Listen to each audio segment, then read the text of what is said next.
అవుతుంది. అట్లాగే మన ఏషియన్ పెయింట్ కాబట్టి 10 ఉన్నాయి, దాదాపు ఒక 60 కుటుంబాలు ఉన్నాయి. 60 కుటుంబాలు పసందు చేస్తున్నాయి కాబట్టి మాకు ఏంటంటే లోడింగ్ మేము వేసుకోవాలి, అన్లోడ్ మేము వేయాలి.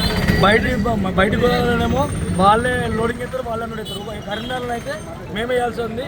అట్లాగే మేము చేయలేమని చెప్పి మేము అంటే చేయాల్సిందని అంటారు. అట్లాగే ఏంటంటే బయట అమాలి నడుతుంది కాబట్టి అమాలి వేయరు సార్ అని చెప్తే ఇవ్వమంటున్నారు. ఆ రేటుకి అయితే వేయరు అంటారు. అలాగే ఇప్పటికీ ఏ రోజులు అయితే ధర్నా చేయబట్టి ఏ రోజుల నుంచి బయట బండ్లు వచ్చినేమో అమాలి ఇస్తున్నారు. ఇక్కడ ఉన్న 10 ఏళ్ళ నుంచి చేసేకేమో అమాలి లేదు.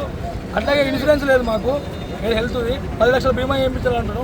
అట్లాగే 3 కోరిన మేము బాలసలు బాగా అడగలే. ఒకటి ఏంటంటే అమాలి వైజ్గా ఛార్జీలు, అట్లాగే ఇంకొకటి ఇన్సూరెన్స్, ఇంకొకటి అగ్రిమెంట్ ఇవ్వాలంటున్నాం. ఇప్పుడు బయట మేము పోలీస్ స్టేషన్లో పోవాలనుకుంటే అగ్రిమెంట్ ఉందా మీకు అని అడుగుతారు. మాకు అగ్రిమెంట్ ఇస్తలేరు, మేము ఇవ్వలేమంటారు. ఎందుకంటే మేము ట్రాన్స్పోర్ట్ మేమే ఓనర్లం, మేమే డ్రైవర్లం. బయటనేమో ఒక డ్రైవర్ వచ్చి ఓనర్ అంటే బండి నడపడానికే ఉన్నాడు. మేము అసోంటిది మేమే దింపాలి, మేమే అమ్మేయాలి, మేమే వేయాలి, అమాలి పని చేయాలి, డ్రైవర్ చేయాలి. మేము బయట లేదు అట్లా. బయట గోపులలో అన్నింటిలో అమ్మాలి వస్తుంది, మాకు అడస్తలేదు. ఏది సరే అని అడిగితే మీ ఇష్టం చేస్తున్నాం, ఎయిర్ లేకుండా కేసులు అయితే అంటున్నారు. మాకు అమ్మాలి ఏంటంటే మేము చేయలేము. అమ్మాలి డబ్బులన్నీ ఏరి లేకుంటే హెల్పర్ నన్ను ఇవ్వండి, ఇన్సూరెన్స్ కల్పించండి. ఎందుకంటే 10 ఏళ్ళ నుంచి చేస్తున్నాం. ఒకవేళ హెల్త్ ప్రాబ్లమ్స్ బాగా అవుతున్నాయి. ఒక 60 కుటుంబాలు బతున్నాయి. ఇప్పుడు 60 కుటుంబాలు రోడ్డు మీద డీసీఎంలోనూ బయట పనులు వచ్చి నడుపుకుంటున్నాయి. వాళ్ళకి అమౌంట్ ఇస్తున్నారు. సార్ అదే అమౌంట్ మాకు ఇవ్వంటున్నాం, మేము ఇవ్వమంటున్నారు. తెలంగాణ పాదర్శికి మొత్తం మేమే కవర్ చేయాలి. ఆదిలాబాద్, నిజామాబాద్ మొత్తం 8 డిస్ట్రిక్ట్లు చేయాలి.